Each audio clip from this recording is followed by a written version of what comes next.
ডাক্তারদের হাতের লেখা আপনি আমি অনেকেই আছি যারা বুঝি না। এই বিষয় নিয়ে আজকে আমরা কথা বলবো।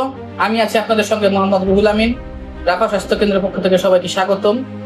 হ্যাঁ ভাই, আমরা তো 2 টাকার একটা চকলেট কিনলেও অন্তপক্ষে বুঝে শুনে দেখে নেই যে চকলেটটা ঠিক আছে কিনা, কোনো জায়গা থেকে হাওয়া লিক করছে কিনা। 10 টাকার চিপস কিনলেও বুঝে নেই। অথচ আমার জীবনের একটা ব্যাপার, এটা তো ডাক্তারদের কোনো দোষ নয় ভাই, এটা আমি আপনি বুঝে নিয়ে আসি নাই। আমার আপনার গাফলতি। আমি কি সময় দিছি না? ডাক্তার সাহেব কি সময় দিছে না? কেন আপনি বুঝে নিলেন না? এটা আপনার এবং আমার উভয়েরই গাফলতি। এটা আমি কেন বুঝে নিয়ে আসলাম না? দেখেন ভাই, আমরা যখন অসুস্থ হই তখন আমাদের প্রত্যেকেরই উচিত ডাক্তার সাহেব যখন কোনো প্রেসক্রিপশন লিখে দেয় এটাকে পরিপূর্ণ বুঝে আসা, যে আমি এটা কয় বেলা খাবো, আপনি এটা কি লিখেছেন। যদি ডাক্তার সাহেবের সময় কম থাকে, যে ফার্মেসির থেকে আমি ওষুধগুলো সংগ্রহ করব ওইখান থেকেও আমি ঠিকভাবে বুঝে আসবো। হ্যাঁ, তবে আমার জোরালো আবেদন থাকবে ডাক্তার সাহেবদের প্রতি, আপনি আপনার হাতের লেখা একটু পরিবর্তন করুন যাতে মানুষ বুঝতে পারে।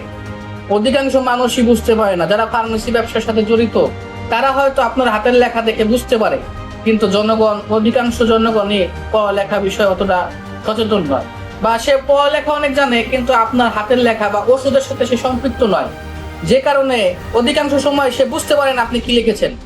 তাই ডাক্তার সাহেবদের প্রতি আমার বিনীত অনুরোধ থাকবে, আপনারা আপনাদের হাতের লেখাটা একটু পরিবর্তন করুন। ইনশাআল্লাহ আপনার ওষুধ খেয়ে মানুষ ভালো হবে, ইনশাআল্লাহ অচিরেই জনগণ সুস্থ হবে। কিন্তু বিষয়টা হচ্ছে জনগণ বুঝতে পারেন আপনি কি লিখতেছেন। মানুষ ঘরে গিয়ে ওষুধ মিলাতে পারে না, ওষুধের সাথে আপনার প্রেসক্রিপশন কোনো মিল পায় না। অধিকাংশ পরিবারে এইরকম সমস্যা হয়ে থাকে। তাই আমার জোরালো আবেদন এবং অনুরোধ থাকবে, আপনারা আপনাদের হাতের লেখাটা একটু পরিবর্তন করুন। আলহামদুলিল্লাহ, অনেক ডাক্তার সাহেব আছেন যাদের প্রেসক্রিপশনে হাতের লেখা খুব সুন্দর এবং রোগীরা বুঝতে পারে। তবে আমার মনে হয় যদি ওই ডাক্তারদের কাতারে আপনারাও চলে আসেন, ইনশাল্লাহ সুন্দর হবে। ব্যাপারটা নিয়ে রাগ করবেন না, ইনশাল্লাহ অনুরোধ হিসেবে রইল, বিষয়টা নিয়ে ভাববেন আপনারা। যদি আমার এই ভিডিওটা কোনো ডাক্তার সাহেব দেখে থাকেন অবশ্যই ভাববেন আপনারা, কেননা আপনারা তো জনগণের জন্যই, আপনারা তো সেবার জন্যই বসেছেন। তাই আমার আবেদন থাকবে একটু সেবামূলক ভাবে হাতের লেখাটা একটু পরিষ্কার করে লিখুন, যেন জনগণ বুঝতে পারে। ধন্যবাদ। আল্লাহ হাফেজ।